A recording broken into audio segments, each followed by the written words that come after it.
Hello, everyone, and welcome back to Soft Stories. I'm Stratton, and this is Pepper, and today we are going to be continuing our reading of Alice's Adventures in Wonderland by Lewis Carroll. Last time we met the Mock Turtle and the Griffin, and heard a little bit about the education system in a way that I think any of us have not experienced before. We are still with the Mock Turtle and the Griffin as we dive in to the next segment of our story. Chapter 10, The Lobster Quadrille. It begins. The Mock Turtle sighed deeply and drew the back of one flapper across its eyes. He looked at Alice and tried to speak, but for a moment or two sobs choked his voice. "Same as if he had a bone in his throat," said the Griffin, and set to work, shaking him and punching him in the back. At last the Mock Turtle recovered his voice, and with tears running down his cheeks, he went on again. "You may not have lived much under the sea." "I haven't," said Alice. "And perhaps you were never introduced to a lobster." Alice began to say, "I once tasted," but checked herself hastily and said, "No, never." "So, you can have no idea what a delightful thing a lobster quadrille is." "No, indeed," said Alice. "What sort of a dance is it?" "Why," said the Griffin, "you first form into a line along the seashore." "Two lines," cried the Mock Turtle. "Seals, turtles, salmon, and so on.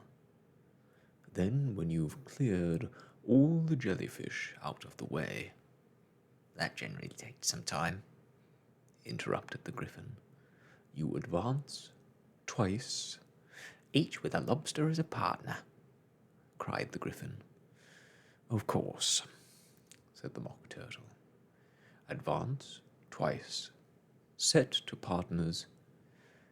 "Change lobsters and retire in the same order," continued the Griffin. "Then, you know," the Mock Turtle went on, "you throw the—" "The lobsters," shouted the Griffin, with a bound in the air, "as far out to sea as you can." "Swim after 'em," screamed the Griffin. "Turn a somersault in the sea," cried the Mock Turtle, capering wildly about. "Change lobsters again," cried the Griffin at the top of its voice. "Back to land again, and—" "That's all the first figure," said the Mock Turtle, suddenly dropping his voice, and the two creatures, who had been jumping about like mad things all this time, sat down again, very sadly and quietly, and looked at Alice. It must be a very pretty dance," said Alice timidly. "Would you like to see a little of it?" said the Mock Turtle. "Oh, very much indeed," said Alice. "Come, let's try the first figure," said the Mock Turtle to the Gryphon. "We can do it without lobsters, you know. Which shall sing?" "Oh, you sing," said the Gryphon. "I've forgotten the words." So they began, solemnly dancing round and round Alice, every now and then treading on her toes when they passed too close, and waving their forepaws to mark the time, while the Mock Turtle sang this, very slowly and sadly.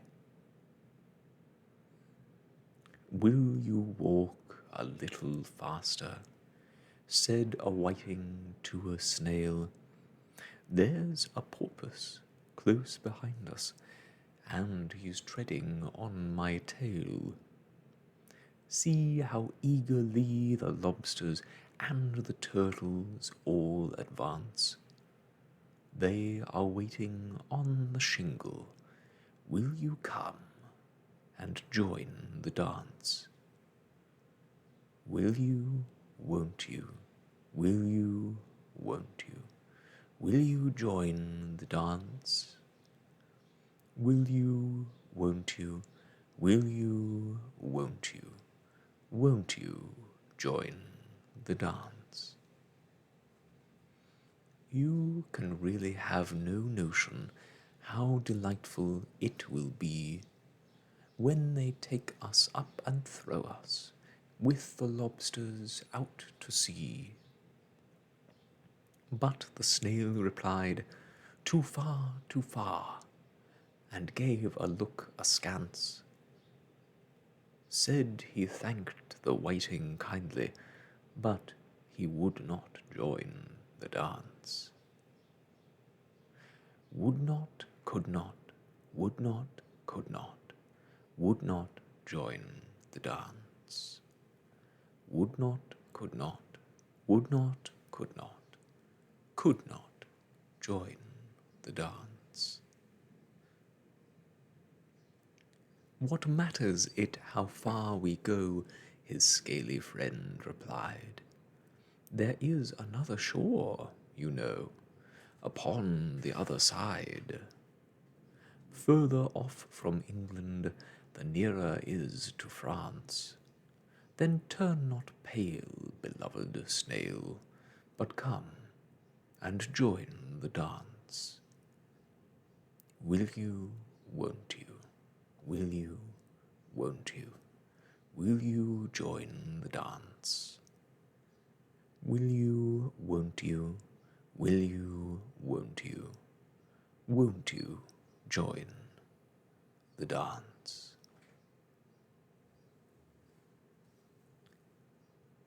"Thank you. It's a very interesting dance to watch," said Alice, feeling very glad that it was over at last.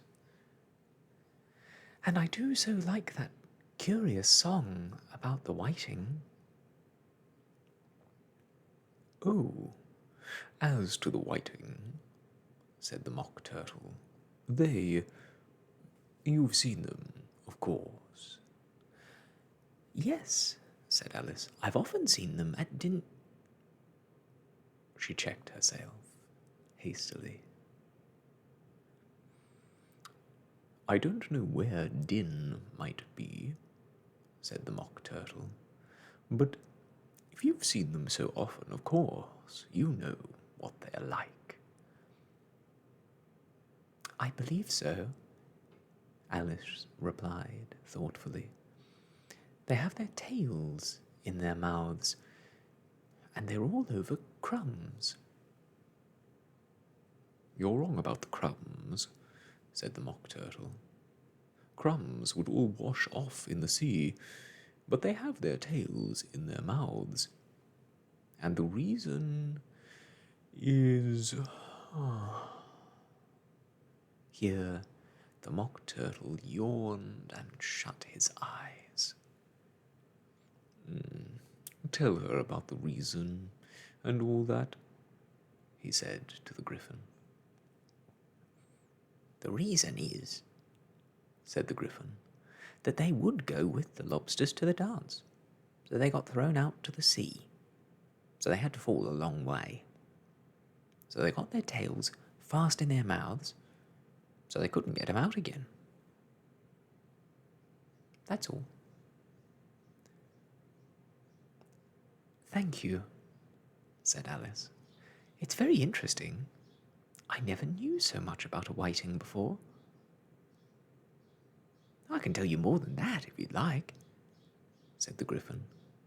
Do you know why it's called a whiting?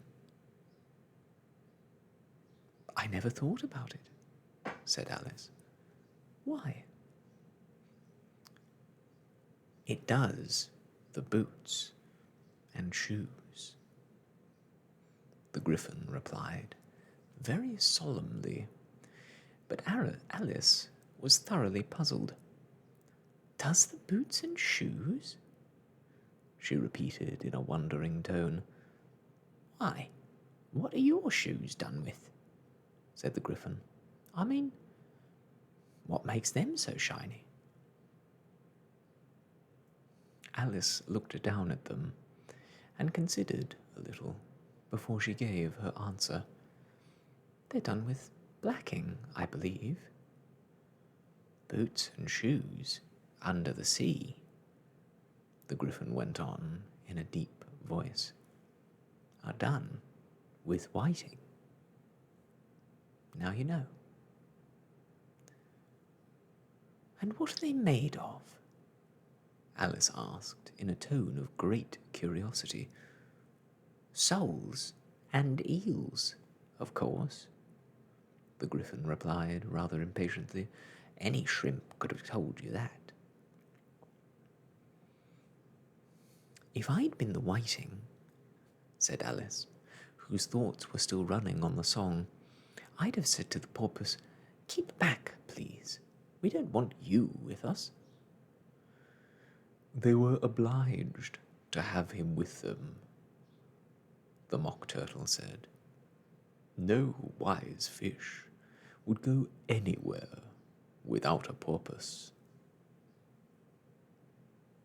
Wouldn't it, really? Said Alice, in a tone of great surprise. Of course not, said the Mock Turtle. Why, if a fish came to me and told me he was going on a journey, I should say, with what purpose? Don't you mean purpose? Said Alice. I mean what I say, the Mock Turtle replied, in an offended tone. And the Griffin added, Come, let's hear some of your adventures. Oh, well, I could tell you my adventures, beginning from this morning, said Alice a little timidly. But it's no use going back to yesterday because, well, I was a different person then. Explain all that, said the Mock Turtle. No, the adventures first, said the Griffin in an impatient tone. Explanations take such a dreadful time. So Alice began, telling them her adventures from the time when she first saw the white rabbit. She was a little nervous about it, just at first. The two creatures got so close to her, one on each side, and opened their eyes and mouths so very wide. But she gained courage as she went on. Her listeners were perfectly quiet till she got to the part about her repeating, "You are old, Father William," to the caterpillar. And the words all coming different. And then the Mock Turtle drew a long breath and said, "That's very curious." "It's all about as curious as it can be," said the Griffin. It all came different, the Mock Turtle repeated thoughtfully. I should like to hear her try and repeat something now. Tell her to begin. He looked at the Griffin as if he thought it had some kind of authority over Alice. Stand up and repeat, "'Tis the voice of the sluggard," said the Griffin. How the creatures order one about and make one repeat lessons, thought Alice. I might just as well be at school at once. However, she got up and began to repeat it, but her head was so full of the Lobster Quadrille that she hardly knew what she was saying, and the words came out very queer indeed. "'Tis the voice of the lobster," I heard him declare. "You have baked me too brown, I must sugar my hair. As a duck with its eyelids, so he with his nose trims his belt and his buttons, and turns out his toes. When the sands are all dry, he is gay as a lark, and will walk in contemptuous tones of the shark. But when the tide rises and sharks are around, his voice has a timid and a tremulous sound." Well, that's different from what I used to say when I was a child, said the Griffin. Well, I never heard it before, said the Mock Turtle, but it sounds uncommon nonsense. Alice said nothing. She had sat down with her face in her hands, wondering if anything would ever happen in a natural way again. I should like to have it explained, said the Mock Turtle. She can't explain it, the Griffin said hastily. Go on with the next verse. But what about his toes? The Mock Turtle persisted. How could he turn them out with his nose, you know? It's the first position in dancing, Alice said. But she was dreadfully puzzled by the whole thing, and longed to change the subject. Go on with the next verse, the Griffin repeated. It begins, I passed by his garden. Alice did not dare to disobey, though she felt sure it would all come wrong. And she went on in a trembling voice. I passed by his garden and marked with one eye how the owl and the panther were sharing a pie. The panther took pie crust and gravy and meat, while the owl had the dish as its share of the treat. When the pie was all finished, the owl, as a boon, was kindly permitted to pocket the spoon, while the panther received knife and fork with a growl, and concluded the banquet by, What is the use of repeating all that stuff? The Mock Turtle interrupted. If you don't explain it as you go on, it's by far the most confusing thing I ever heard. Yes, I think you'd better leave off, said the Griffin, and Alice was only too glad to do so. Shall we try another figure of the Lobster Quadrille? The Griffin went on. Or would you like the Mock Turtle to sing you another song? Oh, a song, please, if the Mock Turtle would be so kind, Alice replied, so eagerly that the Griffin said in a rather offended tone, No accounting for tastes. Sing a turtle soup, will you, old fellow? The Mock Turtle sighed deeply and began, in a voice choked with sobs, to sing this. Beautiful soup, so rich and so green, waiting in a hot tureen. Who for such dainties would not stoop? Soup of the evening, beautiful soup. Soup of the evening, beautiful soup. Beautiful soup. Beautiful soup. Soup of the evening, beautiful, beautiful soup. Beautiful soup. Who cares for fish, game, or any other dish? Who would not give all else for 2 pennyworth only of beautiful soup? Pennyworth only of beautiful soup. Beautiful soup. Beautiful soup. Soup of the evening. Beautiful, beautiful soup. Chorus again, cried the Gryphon, and the Mock Turtle had just begun to repeat it, when a cry of "The trial's beginning" was heard in the distance.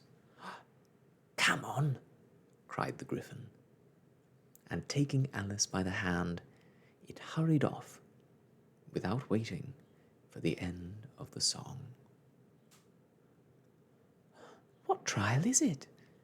Alice panted as she ran, but the Gryphon only answered, Come on, and ran the faster, while more and more faintly came, carried on the breeze that followed them, the melancholy words, "Soup of the evening,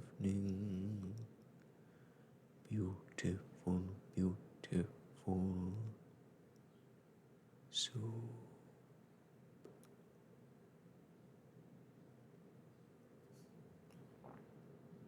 And with that, my friends, we come to the end of the chapter. Another exquisite cliffhanger from our friend Mr. Carroll.